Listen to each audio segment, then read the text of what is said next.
it's my great pleasure to introduce someone who is well known to us all, and that's ALEA's immediate past president, Jan Turnbull.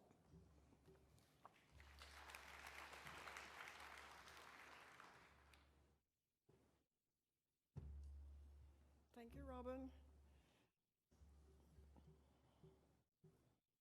I've written a little speech, so bear with me.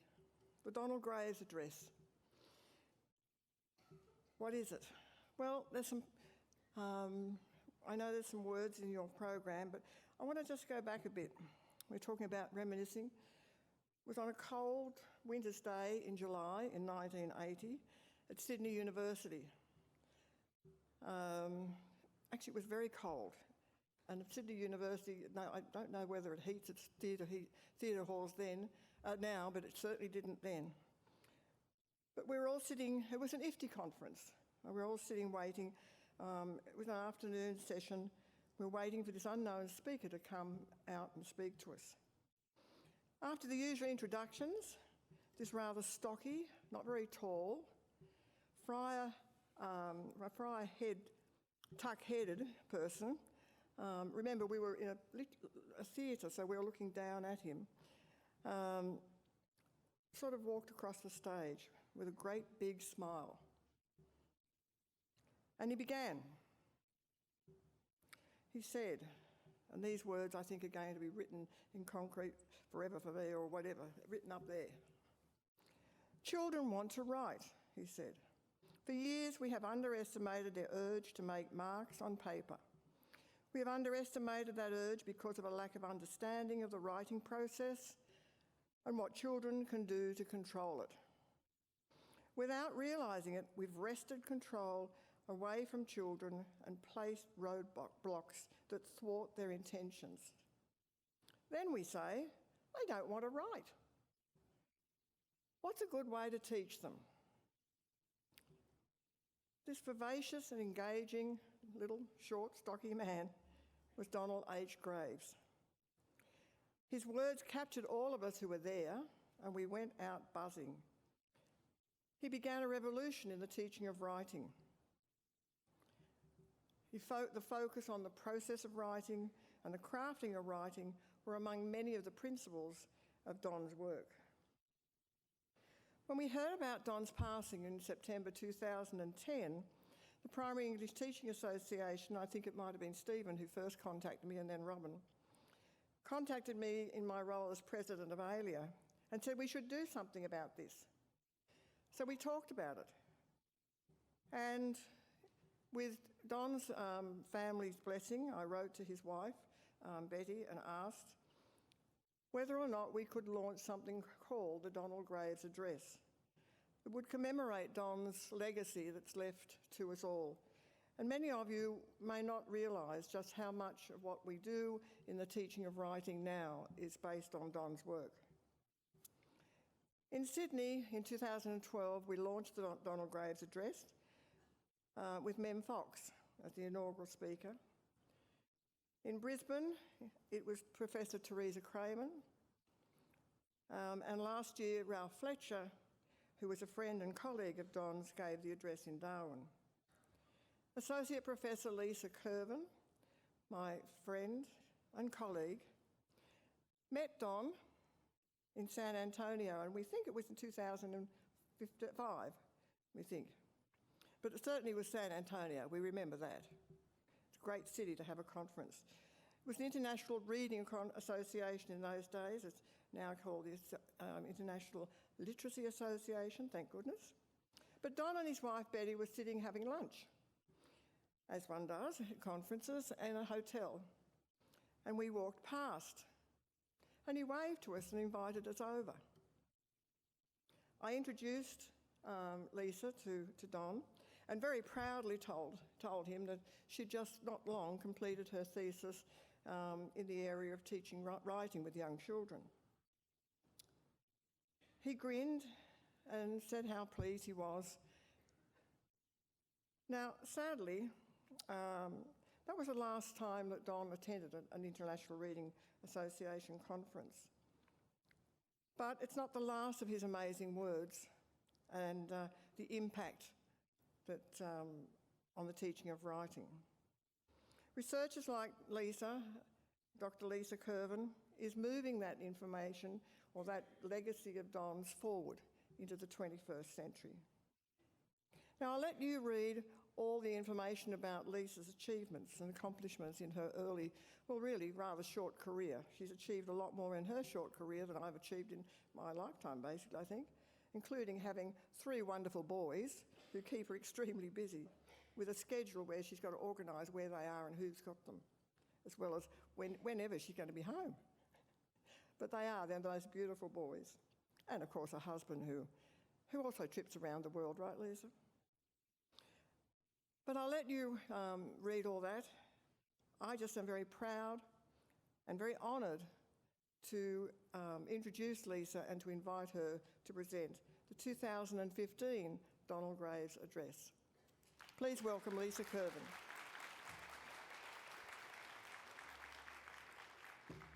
Go for it, girl.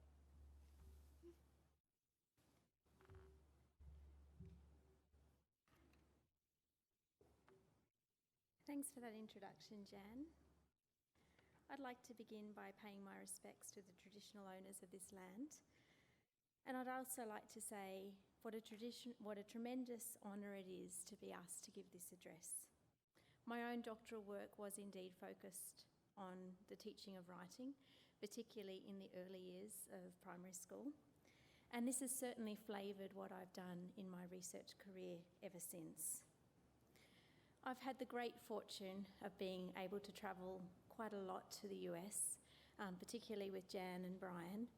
And while we've done some amazing adjunct work and attended some fantastic conferences, the thing that really stays in my mind about those trips is the people that they've been able to introduce me to. And I firmly remember that moment when I met Donald Graves, and Jan was talking in the background, telling him about my work and all the things that I was doing. And my memory of that moment is that he clutched my hand and he just kept shaking it, and he was looking deep into my eyes. And at the end of Jan's introduction of me, he said to me, "You're one of us." And those words have been in the forefront of my mind over the many months that I've been preparing this address. What does it mean to be one of us at this time in the teaching of writing, particularly in those early primary classrooms? So that's what I'm going to focus on today as we think about that notion of what one of us means in Donald Graves' eyes. Ningi Warugu, look and ask why. I think that's such an amazing phrase to be thinking about at this time with this particular topic. And certainly at this time of curriculum change, there's ever-increasing demands of standardised assessments, the continually expanding classroom activities that we're expected to have operating in our classrooms, and the expectation to be using technology. I think it's timely to really take a moment and think about what we know about writing and the ways that we can take this knowledge into the support that we offer to young children as we're thinking about ways they create texts in their classrooms. And in doing so, I want us to think about how is it that we can nurture children as authors in our classroom? How can we ensure that they remain curious about being writers? And how can we guide children through the uncharted territory of the future to imagine new possibilities? Some pretty big questions, and I guess quite ambitious given the time that we have, but let's make a start on them. Donald Graves wrote this in 1982. Writing is an organic process that frustrates approaches to explain its operations. I need to be really upfront and explain that I'm finding it a little bit difficult to name what writing actually is when it's coupled with technology. The reality is that the texts that we create with technology enable us to create, compose, produce more than just written texts alone. And we certainly need to think about what the multimodalities look like in the digital texts that children can create, and what it is that children as authors of digital text need to be able to manage as they construct that process and think about the decisions that they need to make about image, about audio, about movement, layout, colour, and so on. So please be patient with my struggle. For the purposes of our conversation today, I'm going to refer to writing with technology as the process of text creation. So in 1976, Donald Graves said, "People want to write. The desire to express is relentless. People want others to know what they hold to be truthful. They need the sense of authority that goes with authorship. They need to detach themselves from experience and examine it with writing. They need to share what they have discovered through writing." The same rings true for today. People want to write. I'm sure many of us have a Facebook page and can recall status updates that reflect the relentless desire people have to share, the authority with which social commentary is made, and the opportunity to share experiences. Communicating with technology is infiltrating down to the lives of young children. I know with my own children the urgency they have when they get home in the afternoons to check what their clan have written on their Clash of Clans notice board, to network with a friend to create something in Minecraft. Talking with a friend recently, she shared with me some issues that she was having with her 10-year-old daughter, who was demanding to have an Instagram account. According to her, she was the only one in her class that didn't have an Instagram account, and her mother needed to do something about it. And when she teased out what was actually happening with Instagram, children in her class were taking photos, sharing them, uploading them, commenting on each other's photos, and that then provided the stimulus for the conversations the next day at school. So I'm sure you can appreciate her concerns about being the only one without that access. And I'm sure there are mixed feelings here today about the different platforms that I've just mentioned. And I've identified these as they've come to the attention through children that I'm closely intimate with at this particular time. So let's think then about writing and what it is that we know. Back in 1976, Donald Graves identified that in the 25 years prior to that time, there had only been 156 studies of writing in US elementary schools. And of those, 80% were done through dissertation, with the majority of those being focused on finding good methods in the teaching of writing. 12% of those studies were concerned with what children did as they wrote. And while Donald Graves also acknowledged that there had been a huge influx of research in the 80s, and certainly we can see lots of amazing people that shared findings there, Graves himself, Calkins, Dyson as just examples, it's useful to think about, well, where does writing feature in research now? So with my colleagues Annette Woods and Barbara Comer, this year we have started on our new ARC project, which is looking at writing in the early years of primary school. And to begin this process, we've done a systematic literature review of a number of peak journals where we understand what happens in literacy. And this is an ongoing work, but I've just taken a snapshot of some of these journals just to give you a flavour of what it is that's happened. So if you have a look at the table that's there in front of you, in the blue column you can see the total number of articles that we have reviewed over this period of time. And in a journal such as Assessing Writing, we've looked at 90 articles. In a journal such as Contemporary Issues in Early Childhood and Education, we've looked at 145 articles. So you can see the varying number of articles that exist in these journals. We have read each one of them. In the green column, you can see how many of those articles in that archive, remembering it's for 5 years, from 2010 to 2015, the green column shows how many of those articles are dedicated to writing.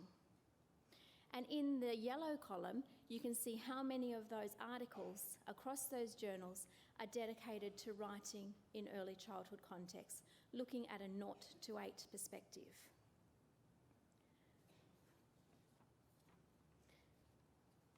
So when we look at those 38 articles in total that we found about writing in early childhood contexts, it tells us there's still much to do with what we know and understand about how children write and create text, particularly these young children. and it really needs to be a priority. We need to understand what happens to writing when it's coupled with technology. Writing's certainly undergoing a period of great change in many classrooms, and with new ways of creating text and constructing meanings with new technologies, we need to really think about and examine what this means in terms of opportunities for text creation for young children. But before we start to tease out the role of technology with text creation, I think it's useful to begin with thinking about some of those key messages that Donald gave us about children and writing. This is the view that I have on my morning walk. Sometimes it's an afternoon walk, but I spend a lot of time walking along the bike track around our local beach. Donald Graves wrote this: "Writing demands energy. Students' legs and arms become spaghetti before the terror of a blank page. Teachers' eyes close to half-mast before a sheaf of uncorrected compositions. Writing demands energy from the writer-producer and the teacher-responder." I start this section with a picture of my local walk because in the process of constructing what I'm sharing with you today, I have done so much more than just sit and write. I've spent countless hours walking along the beach, making mental compositions, recording those mental compositions. My neighbourhood think that I'm completely mad. Reading, jotting down ideas, screwing up those ideas, sitting in front of my laptop, staring out the window, thinking I have nothing to say, telling people I have nothing to say, visiting classrooms, reading some more, making more notes, writing a little more, and lots of chocolate. I have spent countless hours preparing what it is that I want to say about children writing with new technologies. I am exhausted. So too are the many friends and colleagues who have witnessed my struggle, asked for updates, talked through ideas, and provided feedback. They're exhausted too. What's interesting though is that the behaviours that I've described, if they were being presented to us from a child in our classrooms, we might be a little bit concerned about that gazing out the window, the walking around the classroom, the thinking about they've got nothing to say, screwing up pieces of writing. That's what I did, and I think I'm not a bad writer. The next thing I want to bring our attention to, the attitude that we bring to our writing is important. As hard as it was for me to construct this text and the different behaviours that I enacted, I knew I had to do it. I knew I had a time frame. I knew I had to share it, and I knew there were expectations for me. I had to get it done. Donald Graves wrote this: "What attitude is a child likely to develop towards writing when his written products are quickly removed from sight, placed in a desk drawer, sent home the same day, or simply buried in sheaves of dittoed exercises? Such treatment of children's writing products certainly does not foster the idea in children that their writing is permanent and unique. Nor does such treatment enable children to perceive progress in the ability to write over time." Let me ask you, how is it that we treat what the writing that we do and respond to? How is it that we treat the writing that children do? How is it that we respond to it? Is it something we love? Is it something that the children in our class love? Is it something we have to do, something they have to do? What feedback do we receive? What feedback do we offer to others? Thirdly, the issue of time. Donald Graves told us the importance of sustaining pieces over time, and when children do so, they certainly acquire a different understanding of the subject and what it means to know it well. They have time to read, take notes, listen to their information, and plan what it is that they need to do. And there's opportunity and need for children to revisit their work. So in the new ALEA publication that was launched last night, my colleague Jessica Manty and I have a chapter in there where we looked at 5-year-old Oliver and the talk that surrounded his drawings. In this particular study, we positioned ourselves at a drawing table in a community preschool, and we just watched what happened when children drew. And as they drew, we captured the talk that surrounded their texts. And in this particular chapter, you can have a look at some of the pictures that Oliver did and have a look at his accompanying oral composition as he was drawing those particular texts. I've had some opportunity to reconnect with Oliver, and together we've looked again at his drawings, and he has listened to the talk that we captured as he's looked at his pictures again. And so in being able to revisit his talk and what it was that he said about his pictures, Oliver has been able to use, sorry, this is going crazy on me. Oliver has been able to use these as a springboard into some other work where he's used technology to extend and elaborate on his initial ideas. So here you can see the 3 pictures that Oliver created. Let's see what Oliver did with these using the app Puppet Pals. Once upon a time, there was a family who once went for a walk. They went to a walk to a school with the mum and dad. They let the 3 boys go to school. And when they got to the school, they said goodbye to their children. They went inside. They saw the teacher, Mrs. Click, and then they walked all the way back home to their parents. They went inside to have a cup of coffee. And in the afternoon, they came back. They walked down the street. And then they went back to the school. And then they got their children back. And then they walked back home together. The kids ran. And then when they got back home, they went inside. And then, do you know what happens? Then they all went to sleep. Isn't it beautiful? So Oliver tells us that the topic's important. Life experience is certainly valuable and important in the lives of young children. Oliver was able to draw, talk, and create text about things that were important to him. His experiences were valued in his preschool context and given currency through time, where he was able to create his texts and able to revisit them as well as he built upon and extended his initial ideas. So as we look at the insights that Donald Graves gave us, it's useful to take a moment and think about what writing isn't. In 1976, Donald Graves and his colleague Becky Rule analysed the context of English textbooks. And from this, he wrote an article entitled Textbooks, a Writing Process Evaluation. And there was enormous discrepancy between what Donald Graves defined writing as and the typical exercises that he contained within his books. Now today we're going to be doing a little dance as we look back to look forward and go through that movement. What I'm going to do here is share with you a little analysis I've done around some of the apps that are promoted on teacher blogs and some of the apps that are promoted in top 10 writing app lists. And as I have a look at what Donald Graves said writing isn't, I'm going to make a few little sneaky connections. Once upon a time. So Donald Graves said that writing isn't writing an end to a sentence.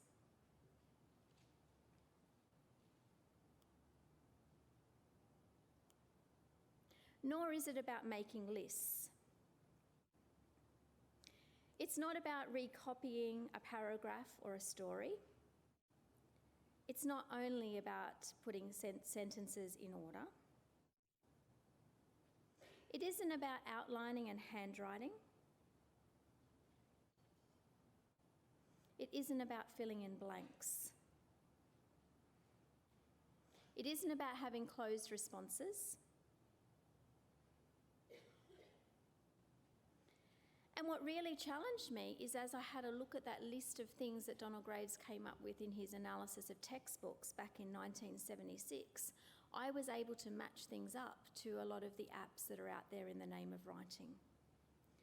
This certainly isn't what Oliver did when he recreated his texts. And I asked the question, what would Donald Graves say about the apps that are out there in the name of writing? I think he would provide the same information that he gave about textbooks all those decades ago. They are not responsive to children. They are unsystematic in their approach. They do very little to teach teachers about writing or the writing process, whether it's 1977 or 1983 or indeed 2015. I don't think it's apps like these that Donald Graves would want me to focus my attention on. Rather, I think he'd be more excited about what Oliver did with his drawing and what he did when he revisited it. It's a reminder, though, that the resources that we choose to use are so important to all phases of writing and text creation process. Donald Graves also presented a statistic that 95% of classroom interaction can be attributed to classroom material. And regardless of what that percentage might actually be, the power and place of resources in writing classroom is important. There is interplay between the physical objects, the building blocks, the plants, the science, the literary resources, the books, the apps, the exploration of language, storytelling, puppetry, reading, performing plays. My question is, where does technology fit within this? Donald Graves talked about the miracles of creation as children write, and he emphasised the importance of viewing these miracles from the perspective of the process the author engaged with, while at the same time accommodating the child's learning strategies or sequences of development, the reactive and reflective writers that Graves talked about. At this point, I'd like to move our conversations to think about those miracles of creation that can occur when technology enters the planning, composing and sharing phases of the process of text creation. I'm going to make a little change now with the language that I use. Instead of talking specifically about children, I'm going to talk about authors. While the majority of my work is focused with quite young children, the ideas I'm going to share could work with any author of any text, and indeed they're often strategies I use myself when I'm engaging in a writing project. So let's begin with thinking about planning the text. We know how important pre-writing strategies are, and we know that the pre-writing strategies can really help us with the awareness and understanding of who the intended audience might be, the purpose of the text, and something of its structural expectations. So remembering that a digital text has written, visual and oral components, there are a whole range of apps that we can be using to help authors create and share interactive and multimodal texts. So we know the importance of oral rehearsal, and Dyson has talked to us about oral rehearsal before as an ongoing accompaniment to writing efforts, and that's certainly the flavour of the chapter that Jessica and I wrote.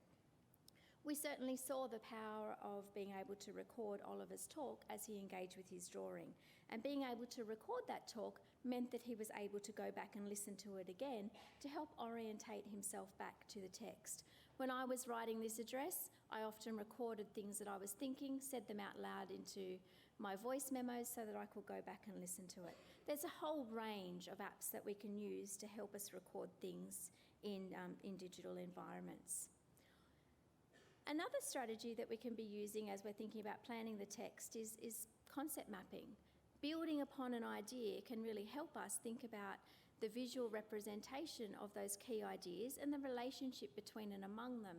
And again, there's a whole range of different apps that we can use to do this, such as Poplet or Explain Everything. And I think they're really useful tools that authors can use and go back and revisit and help them to tease out their ideas. And here you can see a Poplet example that a Year 3 child created as they were beginning to explore their text ideas.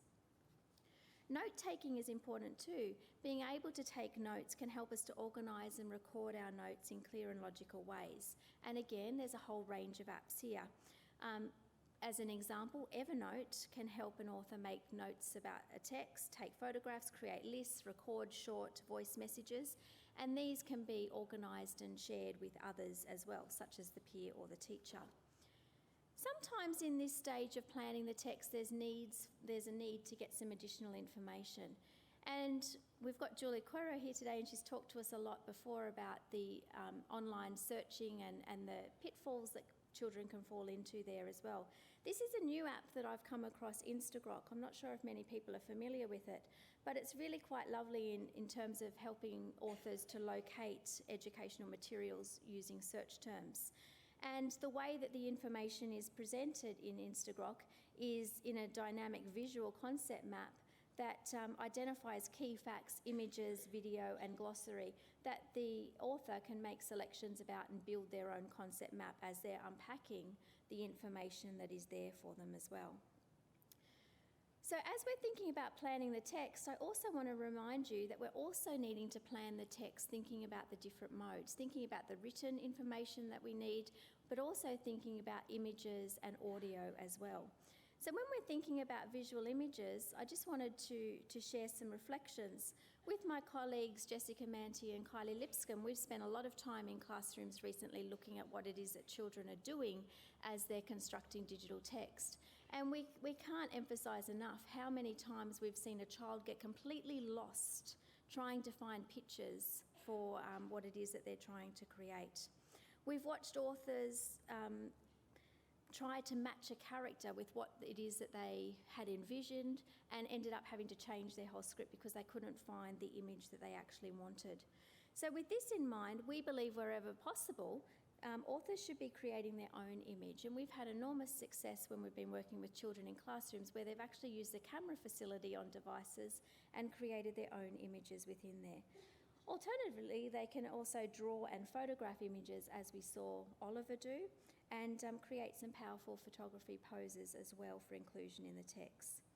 Again, there's some other apps as well, aside from the camera, that can be used. WeMe's enables the author to create and share unlimited avatars, and the author can use their own images within this or photographs and edit them to achieve the desired look that they want for their character. Telegami is another app that enables the author to create and share an animated video called Agami, and they can be customised and matched to what it is that the child wants to do. If we're also thinking about audio text, there's a whole range of ways that we can support children with audio, because it's an amazing, powerful feature of digital text, and it can certainly affect the viewer's interpretation of a text and attitude or mood towards what it is that's happening. And I'm reminded of Georgina Barton and Len Unsworth's article in AATE not so long ago, where they did quite a lovely analysis of Sean Tan's The Lost Thing animation and looked at the music that underpins that. And what they found is that music triggers can evoke particular emotions and feelings, particularly when it's accompanied with visual stimuli. And with some understanding of some musical elements, authors can select or even compose their own creations to contribute to the overall intent and meaning of their text. So an app such as GarageBand allows a child to compose, but there's also a whole range of royalty-free internet sites where children can get some soundtracks as well. So if we're moving through the process of writing, we're now thinking about composing the text, and there's a whole range of ways that authors can create their text digitally. So the visual potential of print is certainly emphasised in digital environments as we think about the power of its font, the styles, the place and space it occupies on the screen. And an author's design of the visual aesthetic of written text blurs boundaries between what we understand about the visual and written modes and the role that each of those play in the text. So it's vitally important that an author remains clear about the purpose of and intended audience for their creation throughout the whole process, because their decisions pertaining to meaning and form does much to position the text. The words an author chooses, the text structure they decide to work within, and the way they organise their text for interplay between print and the other modalities, such as image and audio, forms the materiality of the text. And these are vitally important. So authors can incorporate their own images, drawings, photos, and music to enrich the meaning of their text. Again, I emphasise the importance of spending time planning and developing these elements individually as the authors plan their text. So there are a whole range of ways that children can be activating different apps in order to help them with this process. Apps like Book Creator, Creative Book Builder, Puppet Pals, blogging sites, other web resources are really powerful strategies that we can be activating at this particular time. Many of those apps actually have opportunities within them for the text to be shared. And we all know how important it is to have that audience and to be able to share a text with that audience at the end of the process. But we can also be thinking about sharing the text throughout the process as well, as we're looking at feedback. And if we think about feedback as the way, the drive that steers the author through the writing process, or as Mem Fox so eloquently said, the after-dinner mint of the writing experience, we need to think about what forms that feedback can entail. We think about Donald Graves' notion of the author's chair. What can that look like when technology comes into play? So using things like Apple TV and AirPlay or Reflector allows devices to be mirrored to a larger space so people can group around it and offer comment to each other. There's also opportunities for online publishing on the web. There's a whole range of different opportunities that exist there where children or other authors can be bringing their text into play in that environment to get feedback from others, or to certainly participate in competition or even offer their own feedback to other people. So we've had a little bit of a whiz through the writing process and thinking about it in terms of the possibilities for digital text creation there as well. Let's go back to what Donald Graves told us as we're trying to make some connections here between what it is that we need to be really mindful of. Children need daily rituals for writing. It's really important, and you can see Donald's words there. I've been struck by this at a personal level. A big part of my role is to write. Yet so often it's the part of my work that misses out on its time allocation. I could never face a group of students unprepared, or miss a meeting, or not be available for consultation. Yet I find that I can easily skip lunch, and I can skip my writing time as well. So earlier this year, my family and I had the opportunity to spend some extended time overseas. And one of the things that we did while we were overseas was to visit Roald Dahl's Museum and Story Centre. And the image that you have there in front of you is Roald Dahl's workspace. This is where he composed so many of the books that we know and love. And you could actually, there was a replica of this space where you could sit in it as well and explore what it was like. So as I look at this image, I'm reminded of the big wing chair, the old suitcase that he used as a footstool, which isn't captured in that photograph. You can see the roll of corrugated paper that he put underneath his writing tray so that he could get it to the right angle. You can see the array of artefacts that are in that space that were all motivators for writing. There's, in the bottom mid-section there, you can see a ball. That ball is actually all the foil off the chocolate wrappers he ate while he was actually composing his text. And I felt much better about my own chocolate habits at that particular point. But what was really interesting and what struck me and will stay with me forever is that Roald Dahl wrote 7 days a week for 4 hours. Every day from 10 to 12 and 2 to 4, he sat in that chair and that's when he wrote. And I thought, wow, how amazing that he was able to create everything that he did with a dedicated 4 hours of writing time. But it worked for him. He stopped midway to have a lovely lunch, and he said that Norwegian prawns were his favourite. But it really struck me when I thought about Donald Graves' words. We need to have that daily time for writing. It needs to become a ritual, and it needs to become a part of our pattern. And for me, and the personal reflections I've already shared with you about my struggle to find time for writing, I've really adopted this, and now I get up at 4 o'clock every morning and I write from 4 a.m. to 7 a.m. because that's the only time in my house that it's quiet. And it's really working. I'm having a great time. So the importance of daily writing time is important.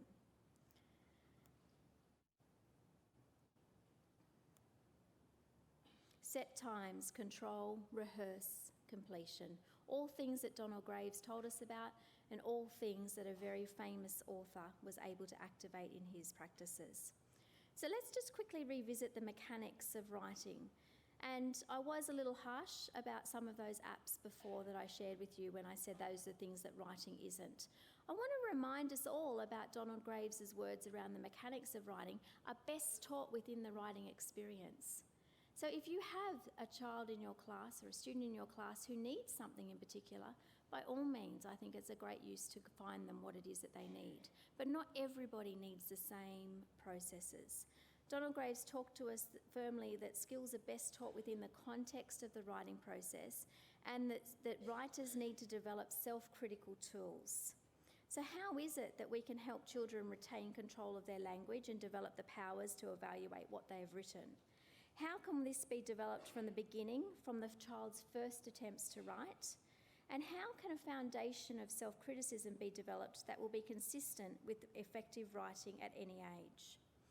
So as teachers, we have an important role in what it is that we need to offer to children in our classrooms. And children shouldn't be dependent on their teacher for the need to write, what to write about, how the writing should look, when to write, to whom to write for, and how the writing will be judged.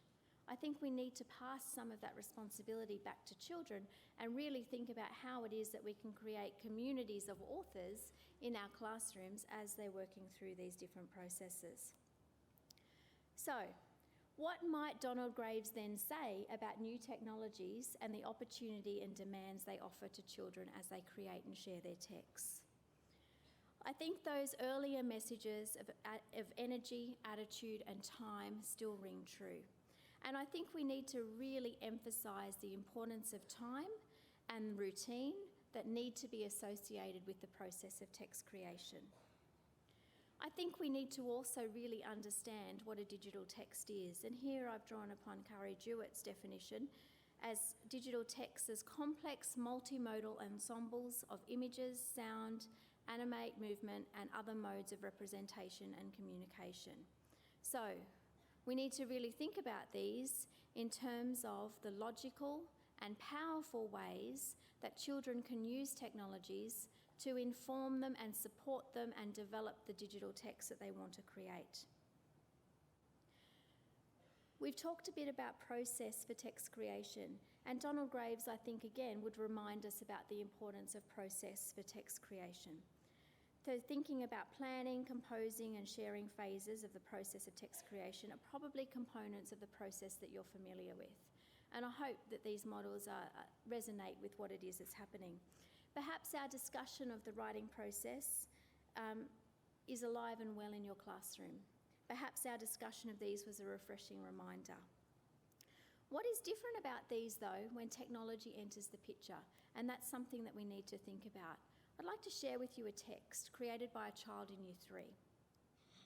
I had my first visit to a Buddhist temple. While I was there, I saw a happy Buddha, but it was chained off, so I couldn't touch it. I had to look carefully. I realised there were lots of special objects and Buddhas at the temple, and the Buddhists had special relationships with them. At the temple, no one was rushed, they were calm. When I walked around, you could see people meditating. I think it's good to meditate. The community was strong at the temple because they all helped each other. I think it's good to help people. To be a Buddhist, you make lifestyle choices. One of those choices that you don't eat meat because they don't like killing animals. I did have a delicious vegetarian lunch at the temple. At the temple, there were lots of traditions, like the monks pray at 6 a.m. at the temple every morning.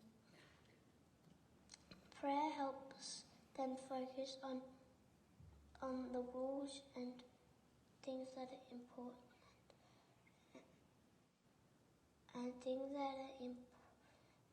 to them. I learned a lot from my visit to the temple about what is it like to be a Buddhist, and I was pretty impressed. So in that text that you heard from a child in Year 3, it's 1 minute and 36, it's a digital text, but there's a lot of work that has gone into the process of text creation for this author. So this author began with an Instagram search about the Buddhist religion. Perhaps you noticed that as the example that I shared with you earlier. And the child began with a Poplet concept map to start teasing out the ideas and key elements that he was thinking about as he was beginning to construct his text. Perhaps you also identified that was the example that you saw earlier too. He had an experience. His class went to the temple together on an excursion. He took some photos. He also sourced some images from other places, And then after doing that, he revisited his Poplet map to have a look at what it was that was there, and he added to it. He changed things. He reorganised different elements of it there. He then spent a long time preparing a written draft, and then when he was making his revisions to his written draft, he decided to move to the computer and engage with some word processing as he entered in his text and tweaked and made changes along the way as well. He then recorded his written script, looked back to his images and made some connections and edited it all together using GarageBand. So what an amazing amount of work went into a text that was 1 minute and 36 seconds long. So we need to then think about, well, what does the writing process look like when technology enters? The author certainly needs to have in mind the text structure they wish to create, thinking back to the different platforms that we've already spoken about. They need to think about what written text needs to be incorporated within the text. And not every digital text requires the same elements or same components here. But when I'm thinking about written text, I'm thinking about headings, captions, and the extended text that can exist there as well. They're also making decisions about the visual text that needs to be there, still images, animation, movement as examples. And also audio, voice, music, effects. And within each of those components of the digital text, the plan, draft and revise cycle is activated. So if you could imagine 3 really complex spirals happening together, that's what the writing process looks like when digital technology enters the picture. But what I think is really interesting is that the example from the Year 3 child that I just shared with you showed how apps can work together. So I think when we're thinking about writing, creating text with digital technologies, we're making decisions about what app supports that part of the writing process and how is it that the apps can talk together? How is it that they can work together to help children get to a final product? So we're thinking about notions of workflow when we're making decisions about what it is that we're using. And publishing happens at the end depending on what it is that you're doing, and not every text needs to be published, although I find that most digital texts seem to be. So the choice of the digital platform is really dependent on the meaning, and if any one of those areas, the written, the visual, the audio, falls apart, then meaning is lost. Things don't make sense. If the picture doesn't match or doesn't add to what it is that's being said, or if the colours are wrong, or the animation is distracting, it's not working. Which leads us to really think about what is the choice of tools. So our knowledge about the process of text creation and the multimodalities of digital text is critical to our writing pedagogies. And we need to think about what is it that we can do to help children understand the purpose, audience and text structure. What are the written, visual and audio components that come together? And how is it that we can help children to make the best selections possible to facilitate that process for themselves? So apps need to be connected to the text creation process, not the mechanics of the written language. I think children are far more powerful when they are able to use them for creation. We need to consider how it is that authors interpret and engage with the phenomenon of digital text creation and the pedagogical practices that we can employ to support those processes. So how is it that apps are connected to what it is that children are doing? How is it that we can provide them the time to really explore what it is that they need to do, remembering that the process of text creation requires that sustained time? And really, we can't emphasise that enough. So children, the authors, need to have specific and substantive opportunities to engage as powerful and productive producers of digital text.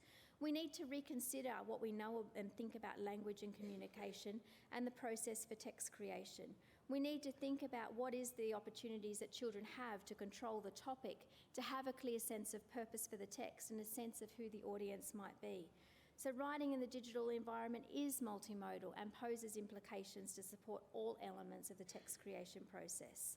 So children, as the authors, they need to activate the writing process as they create written, visual and oral texts that work together. And the more that we examine the flexible and recursive ways that children can produce text with technology, the closer we are to understanding how powerful digital text creation can be and the wider learning opportunities that this affords. Thank you.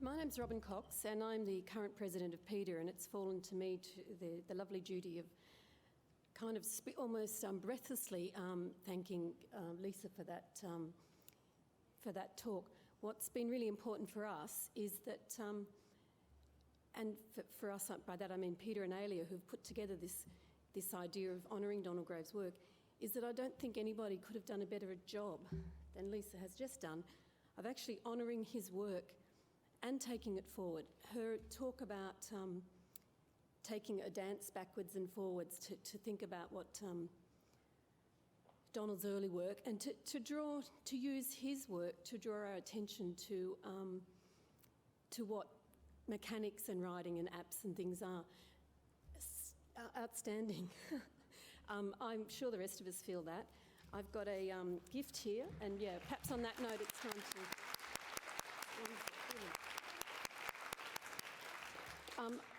I'm, as I say, a bit breathless, almost a bit speechless, because I think she's done the honour to that man's work, and I do wish that he is here with us today.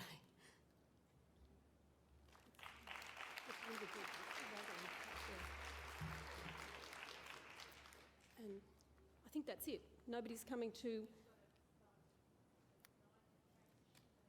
Okay, there's a 9-minute transition to the next session, wherever you're going. Thank you.